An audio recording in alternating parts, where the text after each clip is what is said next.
Hi guys, sa airport ay sa airplane na ni guys kahapon September 2, 2020 at 12:20 noon.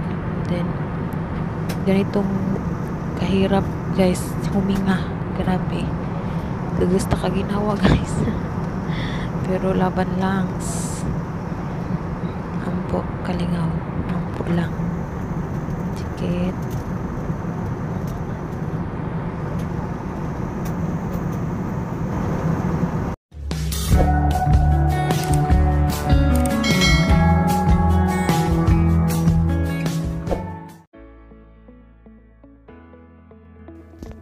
Before that, ang amo nagpa-picture si Jamoy niingon nga mag-picture ta kay kanang para souvenir. And then madyo ni kay ijamang cellphone gigamit ako iingnan nga ipasa ni Jana ni sugot, pero ang gitabunan ijang naong kay injag kuanta.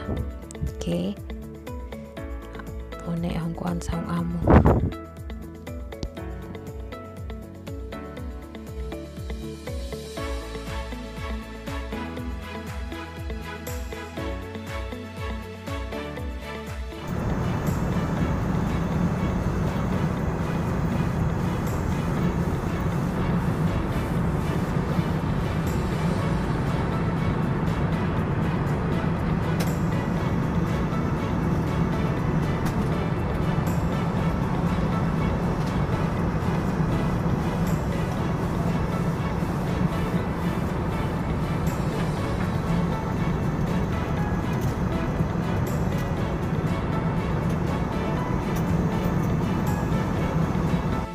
Unang-una sa lahat ay maraming salamat po sa mga subscribers ko at sa mga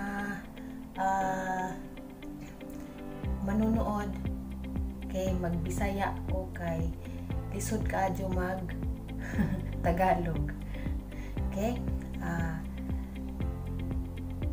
Grabe guys, grabe ang giagian nga kuan sa airport palamandaan sa laing nasod. Grabe na ang kalisod nga naagian. And then kinahanglan ka mag scan o dili pa ka nakakuan sa QR code sa Red Cross, dili ka kasod sa boarding counter. Then basta ang pila dugay kaadyo guys, dugay kaadyo ang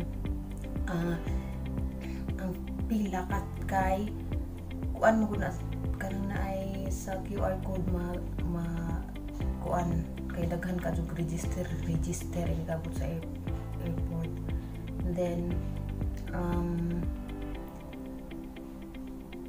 basta di lalim nga mag kanang biyahe, pero sa ako nga case kinahanglan jud ko nga mo uli na sa Pinas kay tungod sa akong passport. Mao nga nisugal na raman jud ko sa inani nga panahon. Then first mo adto ta sa atong kanang na-scan sa kanang before ka musud sa boarding counter na sila ipaskan mo ngadto ka sa Facebook nimo. Then ang ibutang anhi kung unsa tong kanang naay i-scan sa ilang QR code nga ibutang nila didto sa kanang naay atubangan.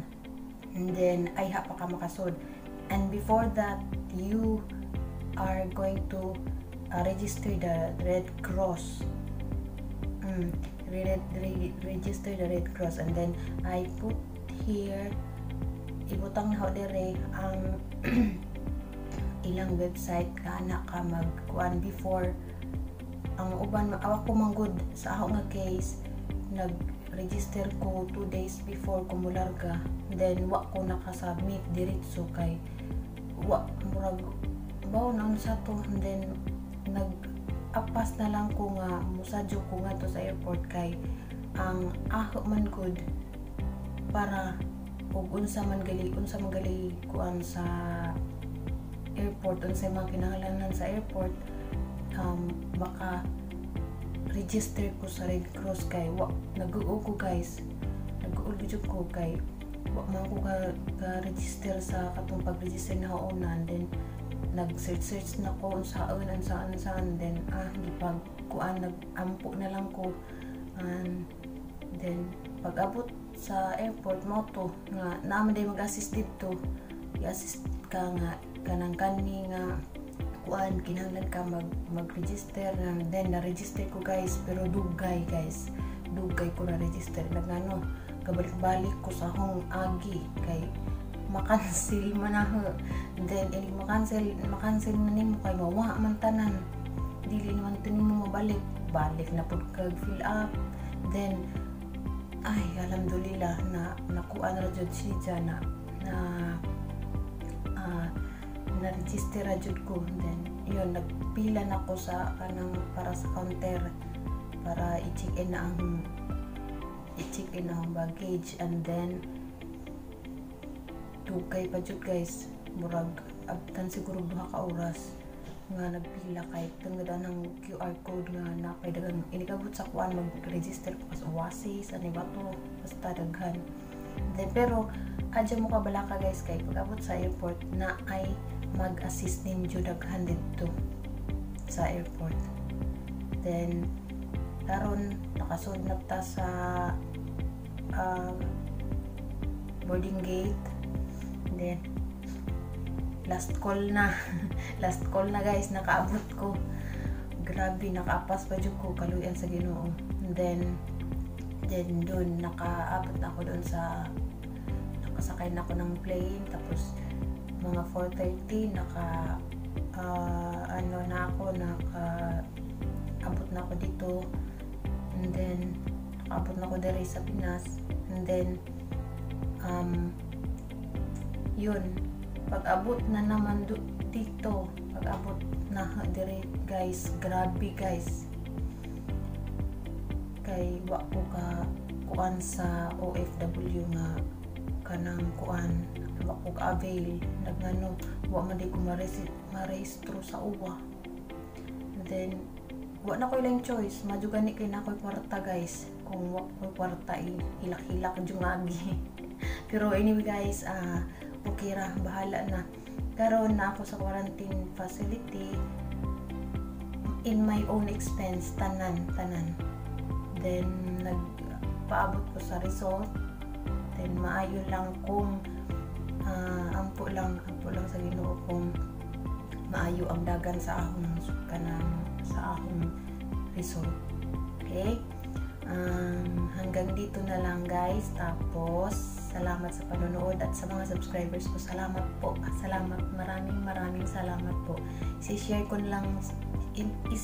ko lang ito dahil gusto kong